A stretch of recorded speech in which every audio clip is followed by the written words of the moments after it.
ನಮಸ್ಕಾರ, ಎಂಚಲ್ಲರ್ ಮಾತಾ. ನಾವಿವತ್ತು ಮಕ್ಕಳಿಗೆ ಹಾಗೂ ದೊಡ್ಡವರಿಗೆ ಇಷ್ಟ ಆಗುವಂಥ ಎಗ್ ಸ್ಯಾಂಡ್ವಿಚ್ ಹೇಗೆ ಮಾಡೋದಂತ ನೋಡೋಣ. ಫಸ್ಟ್ ಇದಕ್ಕೆ ಏನೆಲ್ಲ ಇಂಗ್ರೀಡಿಯೆಂಟ್ಸ್ ಬೇಕು ಅಂತ ನೋಡೋಣ. ನಾನಿಲ್ಲಿ 3 ಬಾಯ್ಲ್ಡ್ ಎಗ್ ತಗೊಂಡಿದ್ದೀನಿ. ಹಾಗೆ ಒಂದು ಸಣ್ಣ ನೀರುಳ್ಳಿ, ಕ್ಯಾಪ್ಸಿಕಮ್, ಕೊತ್ತಂಬರಿ ಸೊಪ್ಪು, ರುಚಿಗೆ ತಕ್ಕಷ್ಟು ಉಪ್ಪು, ಚಿಲ್ಲಿ ಫ್ಲೇಕ್ಸ್, ಹಾಗೆ ಒರೆಗಾನೋ. ಮೊದಲಿಗೆ ಒಂದು ಬೌಲ್ ತಗೊಂಡು ಬೇಯಿಸಿದ ಮೊಟ್ಟೆಯನ್ನು ಸಣ್ಣದಾಗಿ ಗ್ರೇಟ್ ಮಾಡಿಕೊಳ್ಳೋಣ. ಈಗ ಇದಕ್ಕೆ ಕಟ್ ಮಾಡಿಕೊಂಡ ನೀರುಳ್ಳಿ, ಕ್ಯಾಪ್ಸಿಕಮ್, ಕೊತ್ತಂಬರಿ ಸೊಪ್ಪು,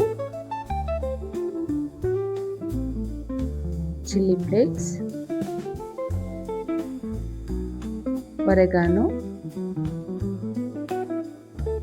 ಹಾಗೆ ಉಪ್ಪು ಹಾಕಿ ಚೆನ್ನಾಗಿ ಮಿಕ್ಸ್ ಮಾಡಿಕೊಳ್ಳೋಣ. ಇದೀಗ ಚೆನ್ನಾಗಿ ಮಿಕ್ಸ್ ಆಗಿದೆ. ನಾನಿಲ್ಲಿ ಪ್ರೋಟೀನ್ ಬ್ರೆಡ್ನ ತಗೊಂಡಿದ್ದೀನಿ. ನೀವು ನಿಮಗೆ ಬೇಕಾದ ಬ್ರೆಡ್ಡನ್ನು ತಗೋಬಹುದು. ನಾನಿಲ್ಲಿ 2 ಸ್ಲೈಸ್ ಆಫ್ ಬ್ರೆಡ್ನ ತಗೊಂಡು ಮೊದಲಿಗೆ ಅದಕ್ಕೆ ಬಟರ್ ಹಾಕಿ ಸ್ಪ್ರೆಡ್ ಮಾಡಿಕೊಳ್ತಾ ಇದ್ದೀನಿ. ಬಟರ್ನ ಚೆನ್ನಾಗಿ ಸ್ಪ್ರೆಡ್ ಮಾಡ್ಕೊಳ್ಳಿ. ಈಗ ನಾನು ಇದಕ್ಕೆ ಗ್ರೀನ್ ಚಟ್ನಿನ ಹಾಕ್ತಾ ಇದ್ದೀನಿ.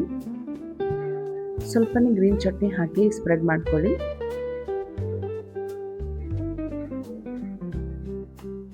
ನೆಕ್ಸ್ಟ್ ನಾನು ಟೊಮ್ಯಾಟೊ ಕೆಚಪ್ ಹಾಕಿ ಸ್ಪ್ರೆಡ್ ಮಾಡಿಕೊಳ್ತಾ ಇದ್ದೀನಿ.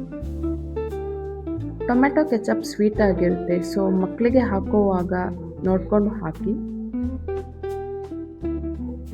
ಹಾಗೆ ಅದಾದ ನಂತರ ರೆಡಿ ಮಾಡಿಟ್ಕೊಂಡ ಎಗ್ ಮಿಕ್ಸರನ್ನು ಇದಕ್ಕೆ ಹಾಕೊಳ್ಳಿ.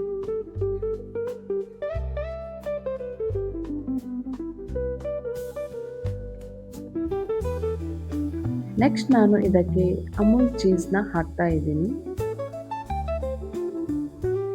ಚೀಸ್ ನಿಮ್ಗೆ ಎಷ್ಟು ಬೇಕೋ ಅಷ್ಟೇ ಹಾಕ್ಕೊಳ್ಳಿ. ನಾನಿಲ್ಲಿ ನಮ್ಗೆ ಎಷ್ಟು ಬೇಕೋ ಅಷ್ಟು ಹಾಕ್ತಾ ಇದ್ದೀನಿ. ಅದಾದ ನಂತರ ಇನ್ನೊಂದು ಸ್ಲೈಸ್ ಬ್ರೆಡ್ ತಗೊಂಡು ಅದಕ್ಕೂ ಬಟರ್ ಹಾಗೂ ಟೊಮೆಟೊ ಕೆಚಪ್ ಹಾಕಿ ಸ್ಪ್ರೆಡ್ ಮಾಡ್ಕೊಳ್ಳಿ.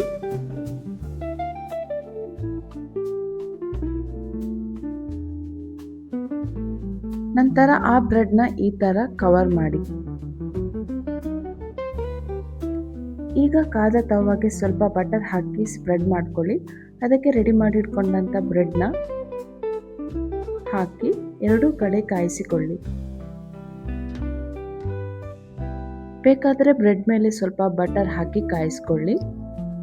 ಎರಡೂ ಕಡೆ ಕಾದ ನಂತರ ಈ ಥರ ಮಧ್ಯದಲ್ಲಿ ತ್ರಿಕೋನ ಥರ ಬರುವಂತೆ ಕಟ್ ಮಾಡ್ಕೊಳ್ಳಿ. ನಂತರ ಸರ್ವಿಂಗ್ ಪ್ಲೇಟ್ಗೆ ಹಾಕಿ ಮಕ್ಕಳಿಗೆ ಕೊಟ್ಟರೆ ಮಕ್ಕಳಂತೂ ತುಂಬ ಇಷ್ಟಪಡ್ತಾರೆ. ಇದು ಮಕ್ಕಳಿಗೆ ಮಾತ್ರ ಅಲ್ಲ, ದೊಡ್ಡವರಿಗೂ ಇಷ್ಟ ಆಗುವಂಥ ಒಂದು ತಿಂಡಿ.